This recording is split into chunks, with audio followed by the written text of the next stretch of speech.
Hi, my name is Petra Patterman. I'm from Kitchener, Ontario. I'm 28 years old and I would love nothing more than to have a chance at being the next Much Music VJ. I have to be honest with you, I have never interviewed any artist in my life. But I did a little research on an indie band here in Kitchener named the Sound Foundation. I had an opportunity to meet with two of the band members and they have agreed and invited me to their home to do an interview with them. So what better way to prove myself to you than sharing my first interview experience with Much Music. Before I go in, I'm going to leave you with one of their clips. Check it out.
Before we get started, I'm going to introduce Adrian Schmidt, who does the lead vocals, Matt Cattell, who plays the lead guitar, and for those who don't know, Devin Crosman is the bassist, Mike Holtum, the drummer, and Nate Payne, who plays the saxophone and also does the background vocals.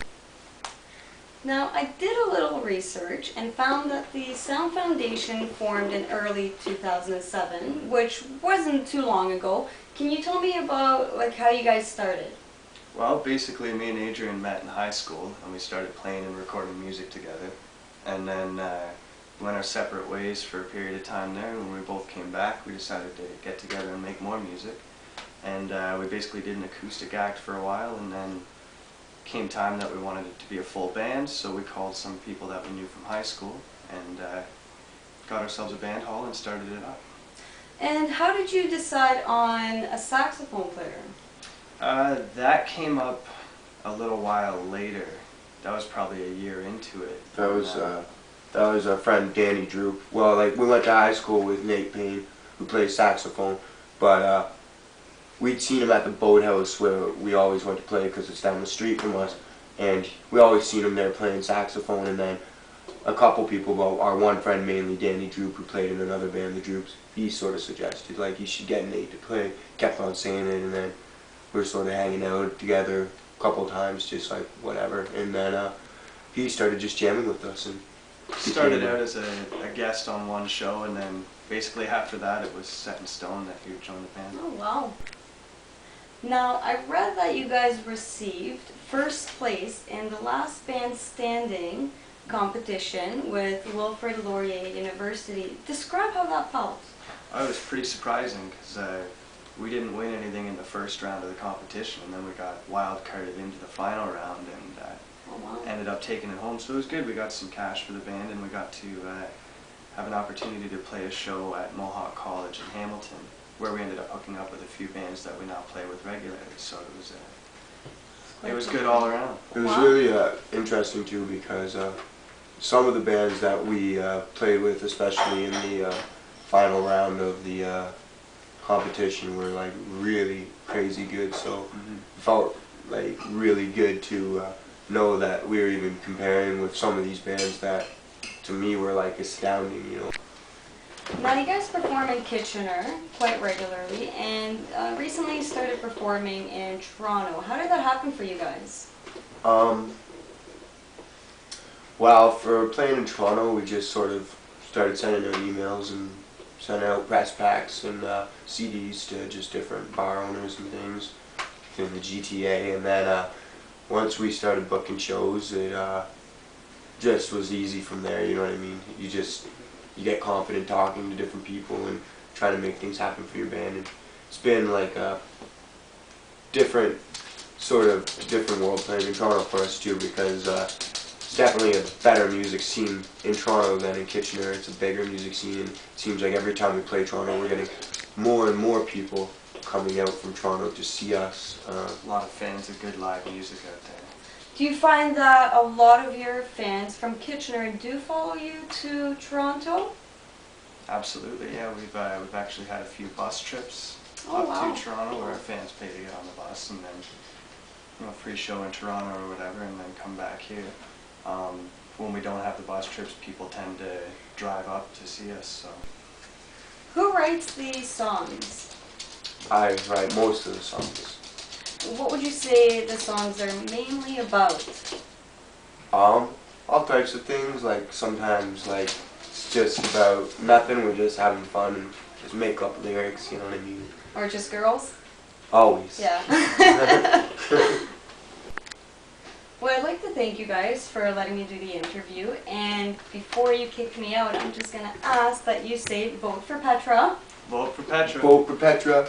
And that you leave us with one of your acoustic tunes. I can do that.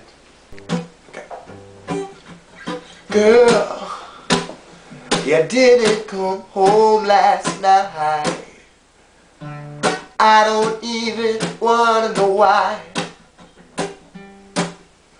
Babe, you've been fooling around. You should leave, stop treating me like a clown. Ooh, it hurts so bad.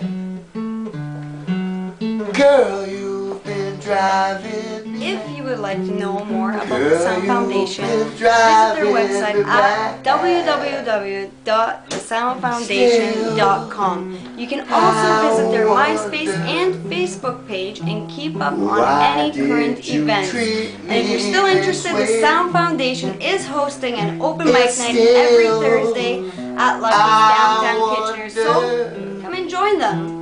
I'm Petra Patterman, your host for today. Thank you. Well, what I have to say, what I truly enjoyed about my first interview was the research I had to do on this band. I realized that there is much more to it than just asking questions. I really had to connect with the band, I had to show interest, and at the same time stay focused. This has definitely been a challenge, and I'm ready for it. Thank you, Much Music, for this experience. Even if I don't get to be the next VJ, I had a lot of fun researching and getting to know Adrian and Matt.